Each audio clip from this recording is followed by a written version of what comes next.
तो जैसा कि हम शुक्र और केतु की युति के बारे में बात कर रहे थे, मेष लगन वाले जातकों के लिए जब भी ये युति विभिन्न भावों में बनेगी तो इस युति से आपको कौन कौन से प्रभाव देखने को मिल सकते हैं। इस वीडियो में थर्ड हाउस के बारे में चर्चा करेंगे।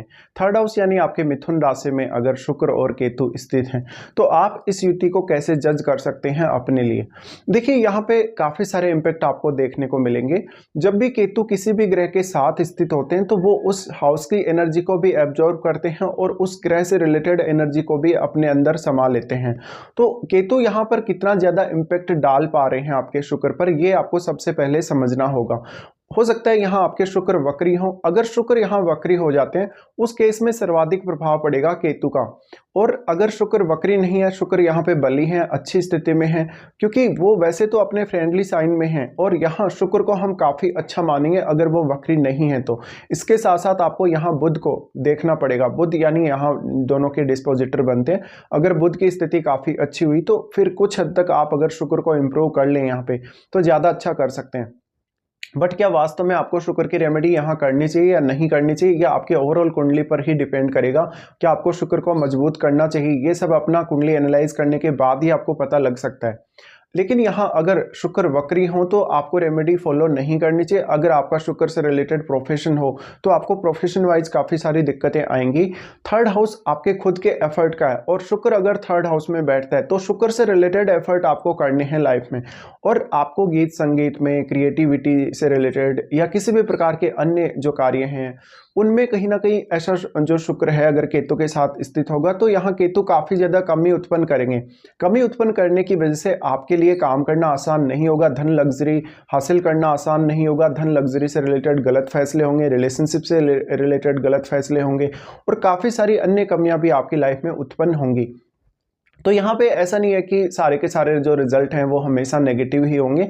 आपको अपनी कुंडली के हिसाब से समझना पड़ेगा। यहाँ सिर्फ मैं टॉपिक पर डिस्कशन कर रहा हूँ, तो आपको ये सारी चीज़ें आपके चार्ट में अप्लाई हो भी और नहीं भी हो ये पहले समझना पड़ेगा कि वास्तव में कौन कौन सी बातें आपके चार्ट में अप्लाई हो सकती हैं। देखिए आपका शुक्र हो सकता है कि वक्री हो सकता है। वक्री होने के केस में केतु का प्रभाव मैंने बोला सर्वाधिक बढ़ेगा। और केतु फिर कितना ज़्यादा क्लोज है शुक्र के आपको ये भी देखना है, क्योंकि केतु हमेशा ही रेट्रो स्थिति में रहते हैं। और अगर कोई भी केतु के साथ अगर रेट्रो प्लैनेट होगा तो निश्चित ही केतु उस पर बहुत ज़्यादा प्रभाव डाल पाएंगे। अब केतु एक हेडलेस प्लैनेट है। हेडलेस प्लैनेट होने की वजह से आपको अपने रिलेशनशिप, अपनी धन लग्जरी, अपने क्रिएटिविटी और अपना कोई भी एफर्ट कैसे प्लान करना है इसको लेकर काफ़ी कन्फ्यूजन उत्पन्न होगा यहाँ पर। इसके साथ साथ यहाँ शुक्र केतु के साथ स्थित हैं तो शुक्र आपके चार्ट में दूसरे भाव के स्वामी हैं। दूसरे भाव से रिलेटेड कार्यों में काफ़ी ज़्यादा असंतुष्टि आपके अंदर डेवलप होगी। असंतुष्टि डेवलप होने से आप अपनी धन लग्जरी का या अच्छी लाइफ का आनंद नहीं ले सकेंगे।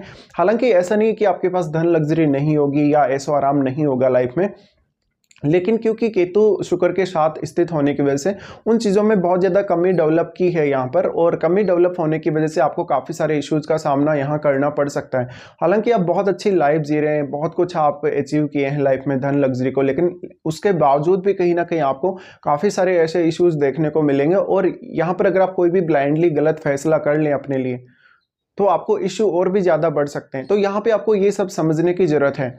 इसके साथ साथ शुक्र केतु के साथ स्थित हैं तो आपके शुक्र सातवें भाव के भी स्वामी। सातवें भाव आपकी पब्लिक इमेज को दिखाता है। पब्लिक इमेज पर भी इसका गहरा असर पड़ सकता है, क्योंकि शुक्र आपकी क्रिएटिविटी और आपकी स्किल्स को दिखाता है और आपके अंदर वास्तव में कितनी ज़्यादा स्किल्स हैं, कितनी ज़्यादा स्किल्स नहीं हैं, आप कितना ज़्यादा अपने आप को डेवलप किए हैं स्किल्स के मामले में।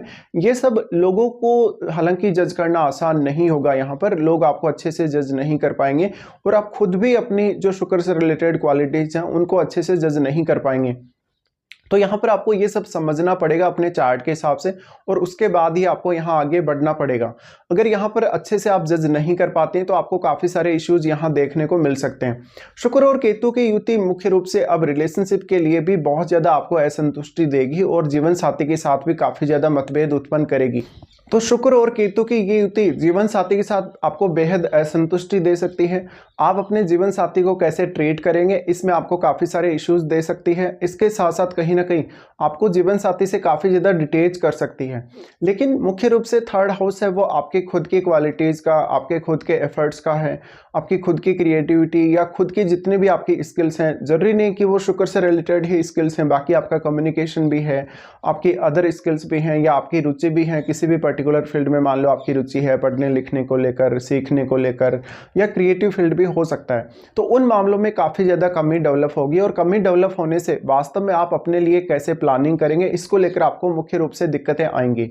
इसके साथ साथ यहाँ राहु की दृष्टि भी है, तो एक तरफ यहाँ राहु शुक्र को बहुत ज़्यादा एम्पलीफाई करने की कोशिश करेंगे, दूसरी तरफ यहाँ केतु यहाँ की एनर्जी को एब्जॉर्ब करने का काम करेंगे। तो अब आप फॉलो किसको करें, शुक्र को फॉलो करें, केतु को फॉलो करें या राहु को फॉलो करें, ये आपके समझ में नहीं आएगा। और इसी वजह से ज़्यादातर जो शिकायतें होंगी आपकी या ज़्यादातर जो आपको दिक्कतें होंगी वो होंगी। यहाँ पे आपको यही समझना पड़ेगा कि यहाँ पर किसी भी अदर प्लेनेट का जैसे प्रभाव हो, जैसे कि अगर बुध का प्रभाव हो, यहाँ जुपिटर का भी अगर प्रभाव हो, तो कुछ हद तक आपके लिए रिलीफ मिल सकता है। बट आपको फिर भी शुक्र से रिलेटेड चीज़ों के लिए काफ़ी ज़्यादा कमी डेवलप होगी, और आपको ये समझना पड़ेगा अगर आपके पास अच्छा खासा धन है, पैसा है, लग्जरी है लाइफ में, आपके पास अच्छा खासा अपना घर है, और आप एकदम से लाइफ को फिर भी ये समझ रहे हो कि एंजॉय नहीं कर पा रहे, तो इसमें आपकी अंडरस्टैंडिंग की कमी है केतु की वजह से। आपको ये नहीं है कि आपको जो कहीं ना कहीं समझना पड़ेगा, आपके मन में जो विचार आते हैं वो क्योंकि केतु की वजह से आते हैं, और आपकी मेंटलिटी ही केतु ने ऐसी बना दी कि कहीं ना कहीं आपको इस प्रकार के इश्यूज अपनी लाइफ में देखने को मिलेंगे ही मिलेंगे। तो इसलिए आपको वस्तु स्थिति को समझना पड़ेगा, वास्तविकता की तरफ आपको देखना पड़ेगा।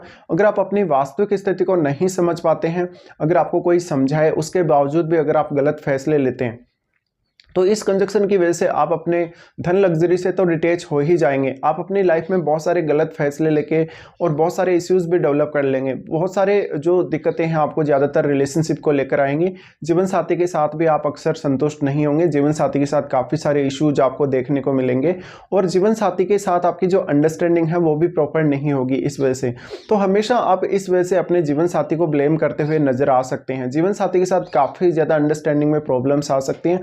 इसके साथ साथ कहीं ना कहीं आपको इस प्रकार के इश्यूज भी आ सकते हैं कि आपने किसी भी पर्टिकुलर क्षेत्र को चुना अपने प्रोफेशन वाइज, जैसे कि कोई भी क्रिएटिव फील्ड को चुना या कोई भी अदर फील्ड को, लेकिन आप उस फील्ड में काम करते हुए उतने ज़्यादा सेटिस्फाई नहीं है, संतुष्ट नहीं है, आपको कुछ एक्स्ट्रा करना पड़ेगा। तो यहाँ आपको वास्तव में फिर शुक्र को बल देना चाहिए या नहीं देना चाहिए, यह आपके चार्ट में शुक्र की स्थिति पर डिपेंड करेगा। आपको देखना पड़ेगा कि शुक्र यहाँ वक्री है या नहीं है। अगर यहाँ शुक्र वक्री हो जाते हैं तो फिर आपको शुक्र को बल यहाँ नहीं देना चाहिए। अगर शुक्र आपके वक्री ना हो तो जरूर आप इसके बारे में विचार कर सकते हैं, लेकिन फिर भी आपको ओवरऑल जो चार्ट है अपना वो देखना पड़ेगा। और यहाँ डिस्पोजिटर कितने ज़्यादा स्ट्रॉन्ग स्थिति में है आपके चार्ट में। अगर डिस्पोजिटर अच्छी स्थिति में, कुछ हद तक आपको डिस्पोजिटर से मदद मिल सकती है। तो ये सब आपको समझना इस कंजक्शन के आपके थर्ड हाउस में होते हुए।